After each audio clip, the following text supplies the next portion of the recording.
Realme shopping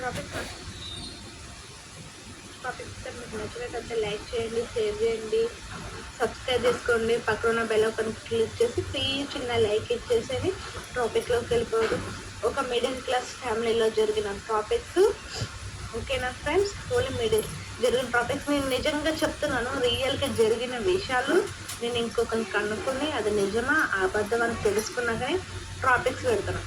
ఎవరైనా సరే ఇది నిజమేనా కాదా అని అడగొద్దు. నిజంగా జరిగినవే నేను చెప్తాను. ఓకే, ఎవరికైనా డౌట్ ఉంటే కామెంట్ సెక్షన్లో అడగాలి. ఇంకా అమ్మాయి మిడిల్ క్లాస్ అమ్మాయి అయితే అమ్మాయి 7th తల్లిదండ్రులు చచ్చిపోయారు. అమ్మాయి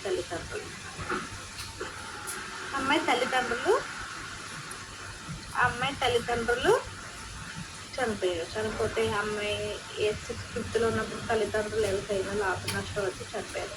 చనిపోతే ఆ అమ్మాయి 7th అప్పులకి చిన్న ఎవరి దగ్గర దూరం ఉన్న వాళ్ళు ఉంటే మ్యారేజ్ చేసేసారు. 7th మ్యారేజ్ చేసేస్తే అమ్మాయికి తెలియని వయసులో పెళ్ళైన 3 monthsకి ప్రెగ్నెన్సీ వస్తే ఆ ప్రెగ్నెన్సీ అమ్మాయి పరుగు జన్మలో చిన్న వయసు కదా ఉన్న కూడా అమ్మాయికి ప్రెగ్నెన్సీ పోయినాక వాళ్ళ అత్తగారు అప్పటి వరకు బాగా చూసుకునేది. ఈ అమ్మాయి అలా రోజులు గడుస్తూ ఉండేది.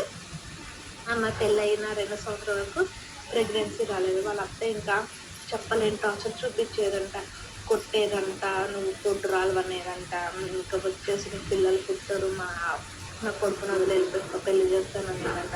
అవన్నీ చేసింది. కానీ వాళ్ళ మామ మాత్రం ధైర్యం చెప్పేవాళ్ళంట. మీ అత్తగారు మాటలు పట్టించుకుంటామా అలాగే ఇలాగా చెప్పి వాళ్ళ అత్తగారు వాళ్ళ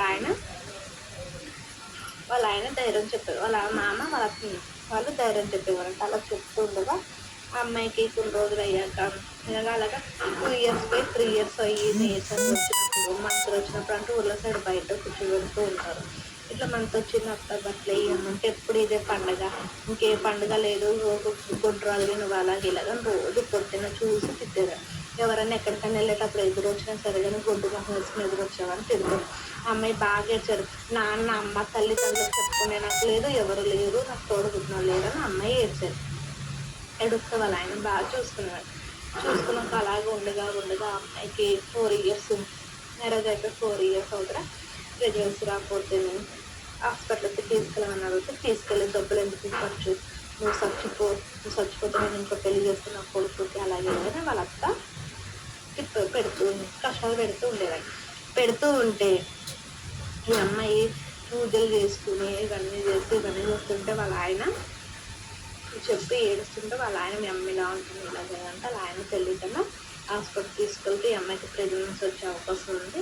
ఏంటంటే చిన్నప్పుడు పెళ్ళి అయిపోయిన వల్ల నాటు మందులు తిప్పి వల్ల ఇలాగైతే గర్భం చిన్న లూజ్ ఉంది అనేసి అంటే, కానీ ఈ అమ్మాయి ప్రెగ్నెన్సీ వస్తే ఈ అమ్మాయి బతుకుతుందో లేదో తెలియదు అని అంటే పిల్ల తల్ల ఎవరో పిల్ల బతుకుతారో అంటే ఆ అమ్మాయికి చెప్తే వాళ్ళ హస్బెండ్ చెప్పకుండా నాకు పిల్లలే కావాలి, నేను చచ్చిపోయినా పర్వాలేదు, మా అత్తకు ఒక వారసు నుంచి నేను చచ్చిపోతే పర్వాలేదు అన్నప్పుడు ఈ అమ్మాయి మందులు వాడుతూ ఉండగా ఈ అమ్మాయికి అలాగా ఒక 6 నెలలు అడిగి ఈ అమ్మాయి ప్రెగ్నెంట్ అయ్యాక 3 నెలల వచ్చాక వాళ్ళ అత్తగారు ఎన్ని తిప్పలు పెట్టినా ఎన్ని చూసినా ప్రెగ్నెన్సీ అప్పుడు చాలా బాగా కింద కాలు పెట్టుకోకుండా చూసుకున్నామని చేస్తే నెలలు నిండి కూడా 6 పడాక హాస్పిటల్కి వెళ్తేనే